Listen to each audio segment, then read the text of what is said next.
Hello बच्चों, हमारा science में जो आज का टॉपिक है वो है पूर्ण आंतरिक परावर्तन के कुछ हम दैनिक उदाहरणों के बारे में जानेंगे। इससे पिछले वीडियो में हम लोगों ने बात की थी कि पूर्ण आंतरिक परावर्तन होता क्या है।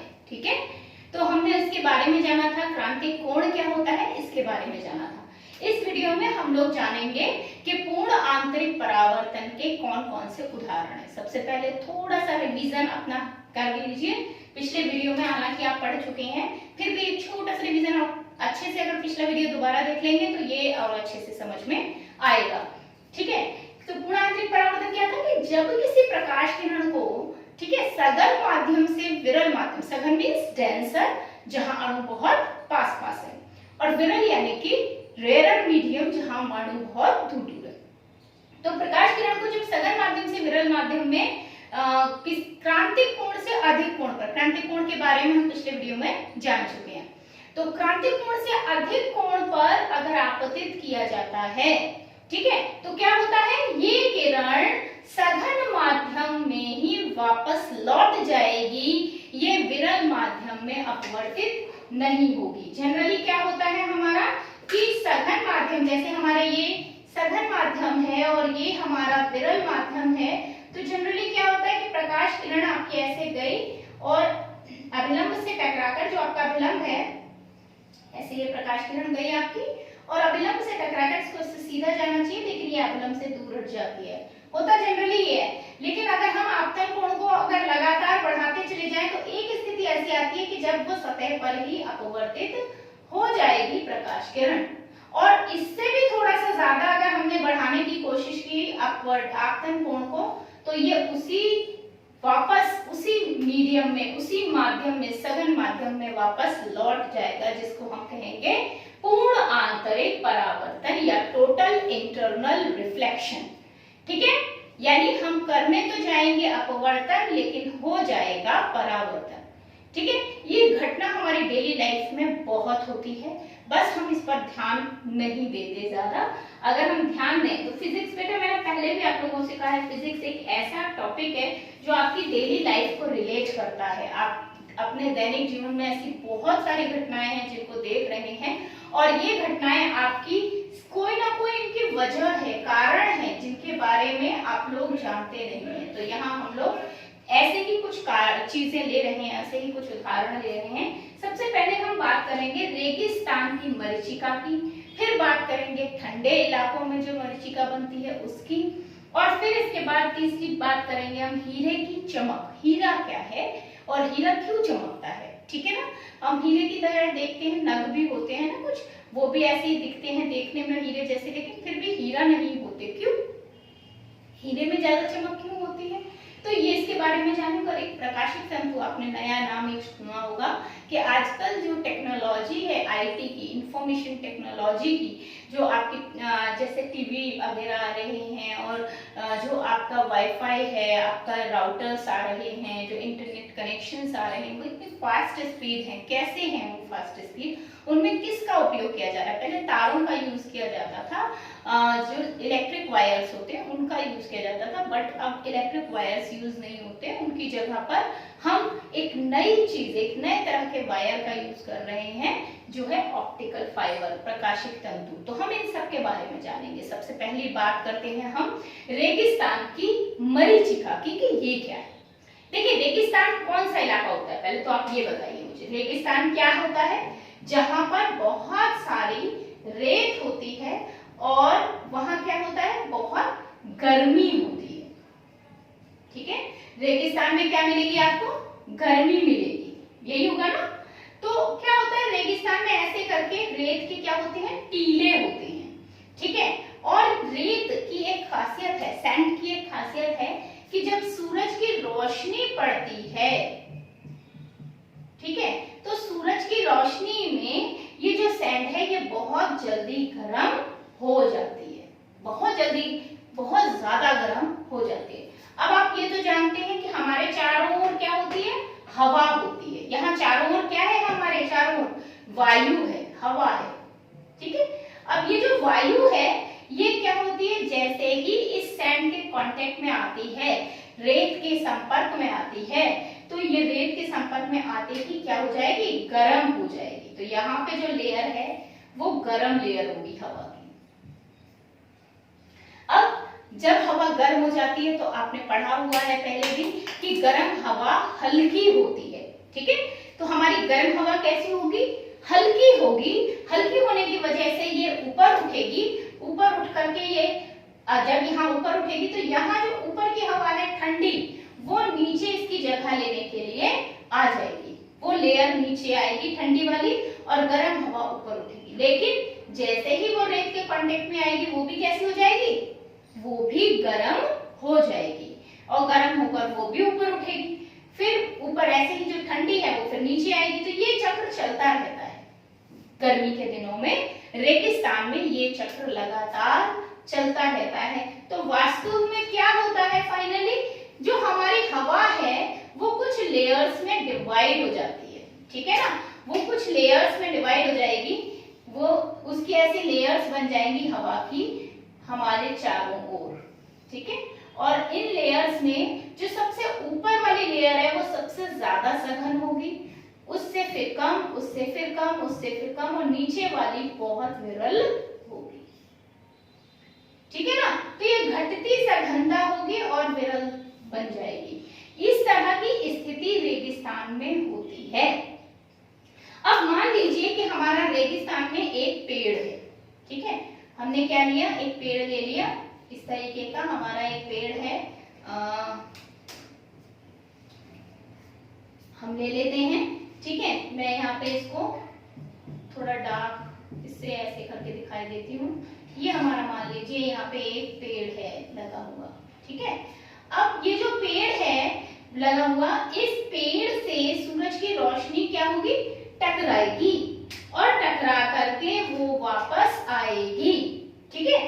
तो इस सूरज की रोशनी ये यहाँ पड़ी, हमारी सूरज की जो किरण है, प्रकाश किरण, ये इस वायुमंडल में गई, ठीक है। यहाँ इसने क्या किया, अपवर्तन किया। इसको जाना चाहिए ऐसे सीधा, बट ये थोड़ा सा अभिलंब से मुड़ गई, ठीक है ना। जब यहाँ पहुंची तो क्या होगा, फिर थोड़ा अभिलंब से मुड़ जाएगी। जब यहाँ पहुंचेगी तो फिर अभिलंब से थोड़ा मुड़ जाएगी, ठीक है। और जब इसके बाद नीचे पहुंचेगी फिर, तो ये अभिलंब पे फिर यहाँ पे आएगी। तो यहाँ ये मान लीजिए सतह पे आपतित हो गई, और जब ये सतह पे आपतित हुई, अगर हम थोड़ा सा भी आगे करेंगे तो ये वापस पूर्ण आंतरिक परावर्तन हो जाएगा। इसी तरीके से अगर हम दूसरी एक और प्रकाश किरण लेते हैं, वो भी इस तरीके से आपकी क्या कर रही है, उसको जैसे जाना चाहिए उससे अभिलंब से दूर हटती चली जा रही है। अभिलंब से दूर हटते हटते एक स्थिति ऐसी आती है जब वो वापस अपने माध्यम में लौट जाती है। और अगर हम इन्हें पीछे मिलाएं, पीछे की तरफ अगर हम इन्हें मिलाएं, पीछे लेकर जाएं अगर हम इन्हें, ठीक है, तो क्या होता है, हमको ऐसा लगेगा कि पीछे की तरफ इसकी जो पेड़ है इसकी एक परछाई बन गई है, ठीक है। तो अब आपको देखिए, अभी तो कहीं पानी है नहीं, तो भी आपको ऐसा लग रहा होगा कि जैसे इस पेड़ की यहाँ परछाई है, इसका मतलब यहाँ पानी है, ठीक है।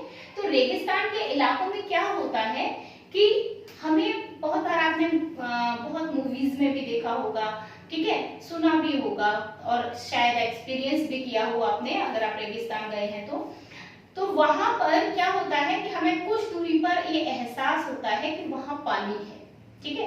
अगर वहां कोई लंबा सा पेड़ है, खंबा है, कुछ भी है, तो हमें ऐसा लगता है कि वहां पर कुछ दूरी पर रेत के टीलों के बीच पानी है। लेकिन जब वहां पहुंचते हैं तो वहां पर पानी नहीं होता। इसको हम रेगिस्तान की मरीचिका कहते हैं। और ये जो रेगिस्तान की मरीचिका है, ये किस कारण से है, पूर्ण आंतरिक परावर्तन की वजह से, ठीक है। क्योंकि पूर्ण आंतरिक परावर्तन के कारण रेगिस्तान की जो रेत है वो इतनी गर्म हो जाती है कि जो उसके चारों ओर की हवा है उसमें परतें बन जाती हैं, ठीक है। सबसे ऊपर वाली हवा सबसे ज्यादा ठंडी होगी, इसलिए वो सबसे ज्यादा सघन यानी डेंस होती है। और जैसे जैसे नीचे आते हैं हमारी हवा विरल होती जाती है, रेयरर होती चली जाती है, क्योंकि वो गर्म होगी, जितना रेत के नजदीक होगी उतना वो गर्म होगी। तो हमारा इस वजह से क्या होगा, सघन से विरल माध्यम में जब सूरज की प्रकाश की किरण जाएगी तो वो एक स्थिति ऐसे ही बराबर बार बार आपका अपवर्तन होता है, तो जो आपका मल्टी रिफ्रैक्शन है इसकी वजह से हमारा एक टाइम ऐसा आएगा कि जब प्रकाश किरण क्रांतिक कोण से अधिक कोण पर आपतित हो जाएगी और वो उसी माध्यम में वापस लौट जाएगी। अगर हम इसे पीछे की तरफ मिलाएंगे तो हमें ऐसा लगेगा कि पेड़ की परछाई बन रही है, पेड़ या लंबी सी जो भी इमारत है, खंबा है, कोई भी है, उसकी परछाई बन रही है और वहां पर पानी है, जबकि वास्तव में वहां पानी नहीं होगा। इसी को हम रेगिस्तान की मरीचिका कहते हैं। कई बार पेपर्स में ये क्वेश्चन 2 नंबर में पूछ लिया जाता है कि रेगिस्तान की मरीचिका से क्या तात्पर्य है। इसके अलावा कॉम्पिटिशन्स में भी इस पर क्वेश्चंस बन जाते हैं। ठीक है, तो ये एक टॉपिक है अच्छा सा जो आपको पता होना चाहिए, हमारे डेली लाइफ में होने वाली घटना। रेगिस्तान का ही एक उदाहरण मैं आपको आपकी डेली लाइफ में देती हूँ कि रेगिस्तान तो हर जगह नहीं है, बट आपने भी देखा होगा कि जब आप जाते हैं किसी वाहन में और धूप बहुत तेज होती है तो वाहन से अगर आप कुछ दूरी पर देखें तो आपको लगता है सड़क पर पानी है, जबकि वास्तव में वहां सड़क पर पानी नहीं होता। जब वहां पहुंचते हैं तो सड़क पर कोई पानी नहीं होता, बट दूर से देखने पर ऐसा लगता है कि सड़क पर पानी है। रीजन क्यों पानी का एहसास होता है, इसी वजह से, क्योंकि सड़क जब बहुत गर्म होगी तो क्योंकि सड़क जिससे बनती है तारकोल वगैरह इन चीजों का प्रयोग होता है जो बहुत गर्म होते हैं, तो सड़क बहुत ज्यादा गर्म होने से क्या होगा, उसके पास की हवा गर्म हो जाएगी। जैसे जैसे ऊपर जाएंगे हवा ठंडी होती चली जाएगी, तो सघन से विरल माध्यम में प्रकाश किरण डेंसर टू रेयर मीडियम में जाने की वजह से कोणांतरिक परावर्तन यानी टोटल इंटरनल रिफ्लेक्शन हो जाएगा। और जिस वजह से जो आसपास के उसके मकान है, सड़क के दोनों तरफ पेड़ है, मकान है, कुछ है, उनकी परछाई हमको नीचे की तरफ महसूस होगी बनती हुई सड़क के ऊपर, जिसकी वजह से हमें ऐसा लगेगा कि सड़क पर पानी है, बट वास्तव में वहां सड़क पर पानी नहीं होगा। ये रेगिस्तान की मरीचिका की तरह ही एक एग्जाम्पल है। इसके बाद नेक्स्ट आता है आपका ठंडे प्रदेशों की मरीचिका। ठीक है, अगर आपने कभी ये चीज नोटिस नहीं की है तो अब जरूर आप वाहन में जब बैठो ना तो इसको नोटिस करना, देखना कि आपको दूर देखने पर वहां सड़क पर पानी नजर आता है कि नहीं आता है, गर्मी के दिनों में जब बहुत तेज धूप पड़ती है। ठीक है, अच्छा, इसके बाद ठंडे प्रदेशों की मरीचिका की अगर हम बात करें तो ये जस्ट अपोजिट टू रेगिस्तान की मरीचिका यानी मिरेज है। मिरेज दोनों ही मिरेजेस में थोड़ा सा डिफरेंस है, बस ठंडे प्रदेशों की मरीचिका में हमारा ये क्रम थोड़ा उल्टा हो जाएगा। ठीक है ना, तो मैं आपको अभी क्लियर कर देती हूँ कि ये कैसे उल्टा होता है। जैसे हम लोग जब हम जाते हैं तो ये मैं आपको दिखाती हूँ।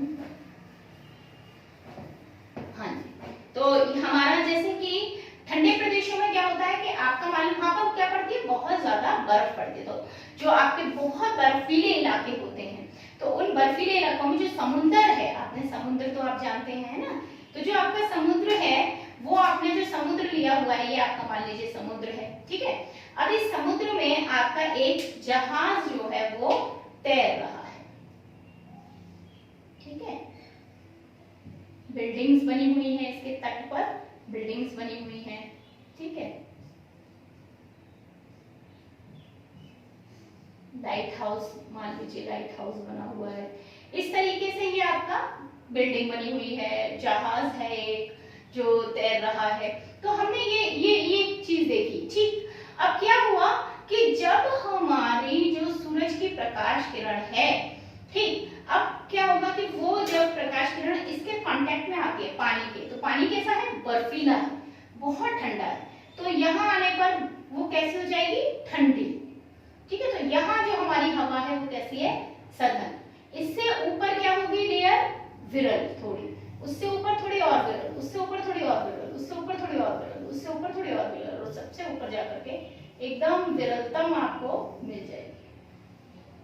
अब हमारी जो सूरज की प्रकाश किरण है, ठीक है, जब वो सूरज की प्रकाश किरण, ठीक है, हमारी टकराती है, तो यहाँ मान लीजिए हमारा ये सूरज है, यहाँ हमने बना लिया अपना सूरज, और हमारे इस सूरज से प्रकाश किरण हमारे विरल से सघन माध्यम में जा रही है पहले।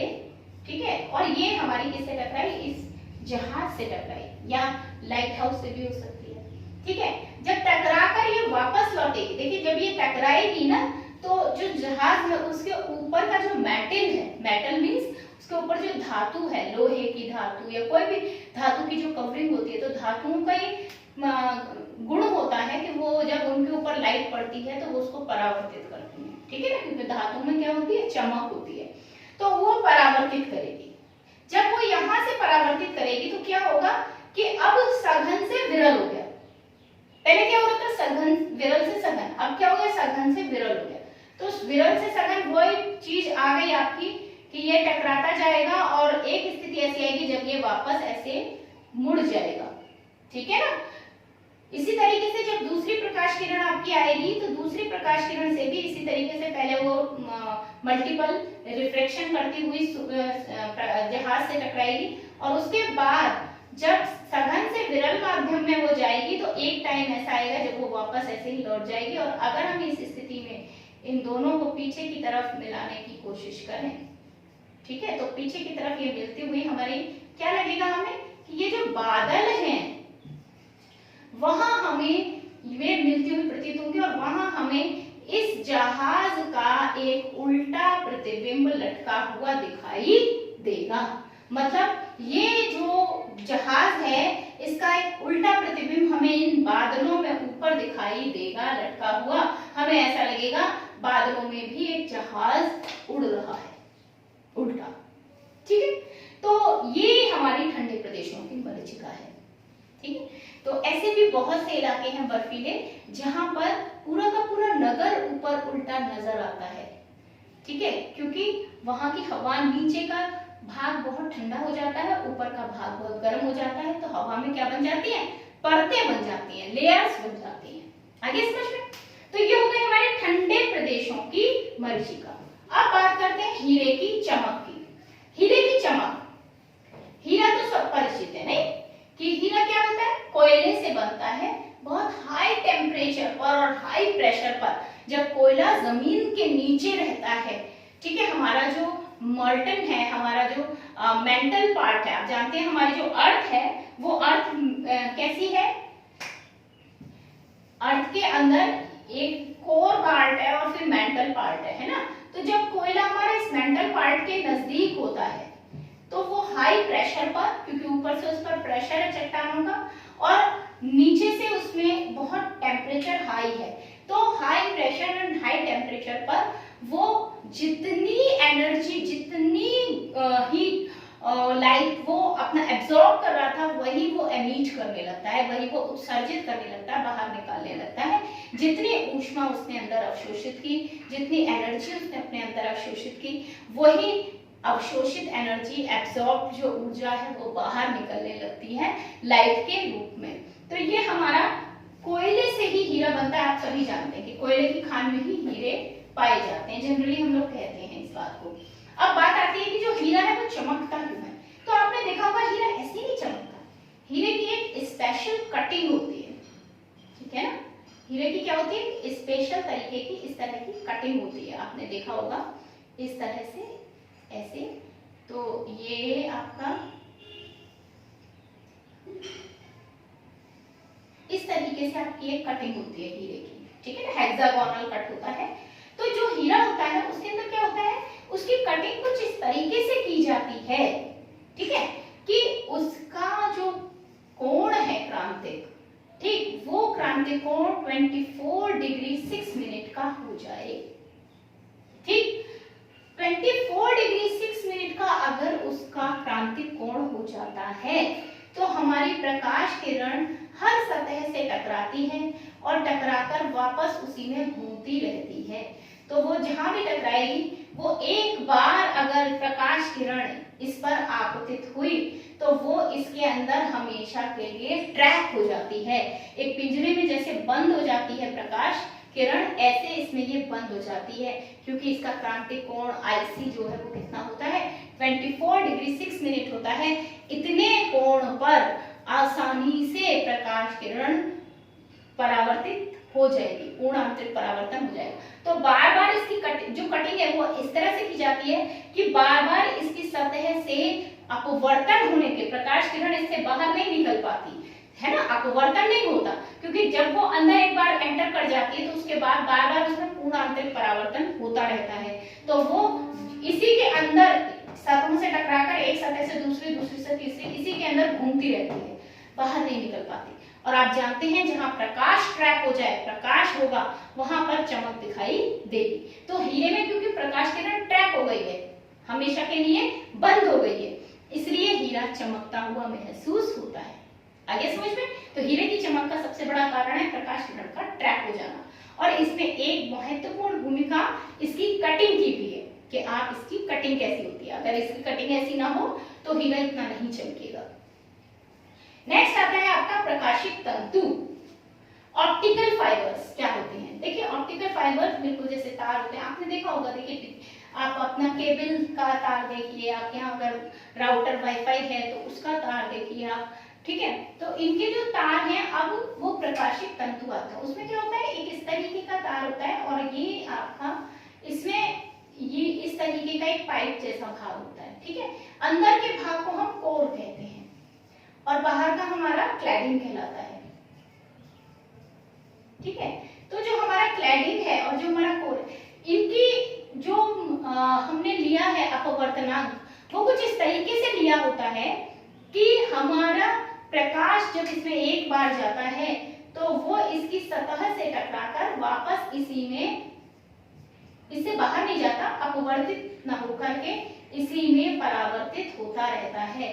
और हमारा जो सूचना है, हम जो इलेक्ट्रिक वायर के जरिए भेज रहे थे, विद्युत के द्वारा भेज रहे थे, वो सूचना हम प्रकाश के द्वारा भेजते हैं। और आप जानते हैं विद्युत की तुलना में प्रकाश की जो चाल है वो बहुत तेज है, ठीक है। तो इसीलिए बहुत हाई स्पीड हमको इंटरनेट की प्राप्त होती है अगर हम ऑप्टिकल फाइबर का इस्तेमाल करते हैं, ठीक है ना। उससे बहुत हाई स्पीड मिलती है। आपने सुना है ना 2G, 3G, 4G, 5G, 6G, ठीक है। तो अभी जैसे हम लोग के यहाँ 4G का बहुत ज्यादा है, लेकिन आप अगर विदेशों में देखें तो 6G, 7G वहां पर पहुंच चुका है, ठीक है। तो क्या है, धीरे धीरे हम ऑप्टिकल फाइबर्स अलग अलग तरह के बनाना कर रहे हैं शुरू, जिसमें क्या है कि प्रकाश का उपयोग किया जाएगा, लाइट का हम यूज करेंगे इंफॉर्मेशन को एक जगह से दूसरी जगह भेजने के लिए, जिससे स्पीड क्या हो जाएगी, बहुत फास्ट हो जाएगी, क्योंकि प्रकाश बहुत तेज गति से चलता है। आगे समझ में? तो ये हो गया हमारा प्रकाशिक तंतु। इसके बारे में अभी आपको ज्यादा जानने की जरूरत नहीं। हाँ, अगर आप इन फ्यूचर फिजिक्स ही लेते हैं तो आपको इसके बारे में बहुत अच्छे से डिटेल्ड नॉलेज मिलेगी पढ़ने के लिए ऑप्टिकल फाइबर्स के बारे में। तो ये कुछ हमारे उदाहरण हैं जो एग्जाम में पूछ लिए जाते हैं, कारण बताओ के रूप में भी पूछे जाते हैं, और कई बार क्वेश्चन बनाकर भी पूछ लिया जाता है कि रेगिस्तान की मरीचिका किसे कहते हैं, है ना, हीरा इतना क्यों चमकता है, ठीक है। इस तरीके के प्रश्न भी पूछे जा सकते हैं। और आपका या फिर बड़े प्रश्न में भी आपका कि पूर्ण आंतरिक परावर्तन के 2 उदाहरण दीजिए, 3 उदाहरण दीजिए, इस तरह से भी पूछे जा सकते हैं। तो इसको आप टॉपिक को बहुत अच्छे से तैयार कर लीजिए, और अगर कोई समस्या है तो मुझे बताइए। Thank you.